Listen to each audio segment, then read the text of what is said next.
started to do these control boards that are made by a company called Sommer, not to be confused with the normal control boards we do by Sommer. So this is made by Sommer. This is how you program it and set it up. Obviously you'll have taken the cover off already to wire it up. And the mains cable's already wired in for you. You've got your signal cable from the motor. Now on a Sommer board, if the motor's on the left hand side, so as you look at the door it's on the left, it's wired up like this. You've got earth, blue, then black and brown.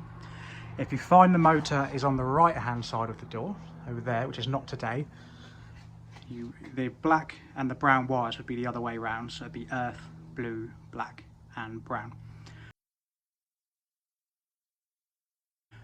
First thing we do is going to turn the door on, and then you have to wait 10 seconds before you do anything, just while the board initializes.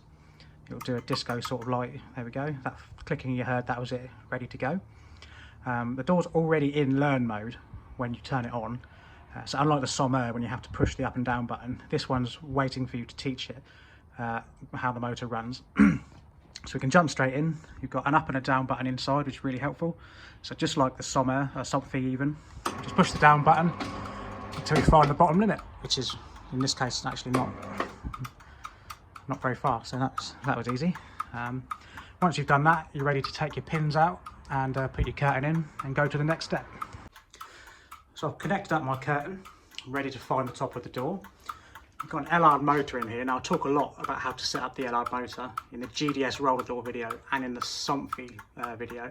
So I'm not going to go nuts on explaining how it works, but in short, the arrow facing either down or away from you is the up adjustment. The arrow facing up or towards you, this is diagonal, so it's a bit tricky, that's the down adjustment. And before we do anything, before we lift the curtain, I'm going to put a little wand in here in the up adjustment. Just turn it about 20 times towards the minus. And that's just to make sure when we open the door for the first time, it doesn't go too far and come right out the guides. So we'll do that. That's done. Now we're ready to hit the up button on here. See where the door stops. Hopefully it stops about halfway. Hopefully it doesn't come all the way out the top. Just holding the up button now. There we go. It's got a nice place for it to stop. So it's not quite high enough. So just give that up adjustment a few turns toward the plus. You can't really see it, but you can see a lot more in the other videos I mentioned. Press that button again. See where it stops. I've gone way too far, getting a bit carried away. Turn it back to the minus. I'll finish setting that up and I'll then carry on setting up the board for you. Now that's all set up, I'm ready to connect the ribbon which comes out the back of the buttons on the board. And once we plug the ribbon in, the board knows that it doesn't have to be in learn mode, so it's important you don't plug this in too early. Plug that in. I think it goes that way. A bit tricky to do one-handed. Not even sure if I'm doing it the right way.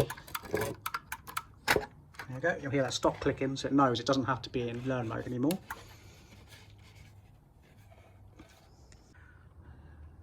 Now we've connected that ribbon up, it's important, we can put the cover on, but it's important not to do the screw up because we've actually got a fair bit to do inside before we put the cover on. Now we need to program the run time on the door, and to do that, I'm just going to hook this on gently. So don't do the screw up just yet, we've still got quite a bit to do inside the board. To do this we need to press and hold the up and the down button together until it starts flashing, like that. Now if I press the up button, the door should take itself to the up position and then it will run itself to the bottom, and what it's doing is just timing how long the door takes to open and close.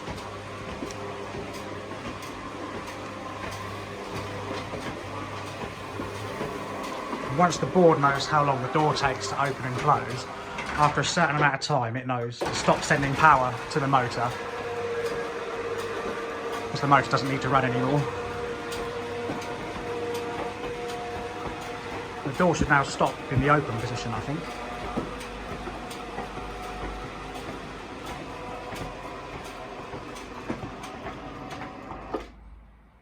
go. Next we're going to connect our wireless safety device. Again, I'm doing it all one-handed, so sorry for the poor camera work. That's just going to go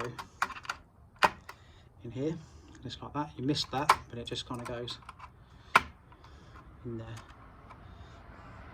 And the next thing, I'm ready to wire up the alarm. I'll set that up and then we'll move on. So I've wired up my alarm. Obviously I'll tack these cables up nicely, but for the purpose of the video, you can see it's just under 2 inches off the floor. That's where they recommend to put it, about 2 inches.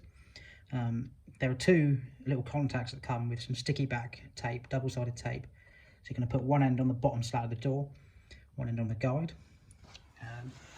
And then the other side of the cables, it goes with the red in here and the black in here, just next to where your safety edge is wired into. And that's all wired up properly. You do need the world's tiniest screwdriver to put these in, so I'd invest in one of those if you come into one of these jobs. And I think that is almost it. We just need to program in our remote. So to program in a remote, I'm just going to press radio once. That red light comes on. If I press the top button on this remote, it flashes. You should see the door working now. There we go. And there's one more thing left to do. I press radio once, then I press it again. So that red light's on channel 2 now. If I press the bottom button, it flashes. Now what that does, you can use the remote as a light switch. So if we watch the top here, we can actually turn the light on and off. There we go. Apart from putting a cover on, tidying up these wires, that is a door successfully programmed in.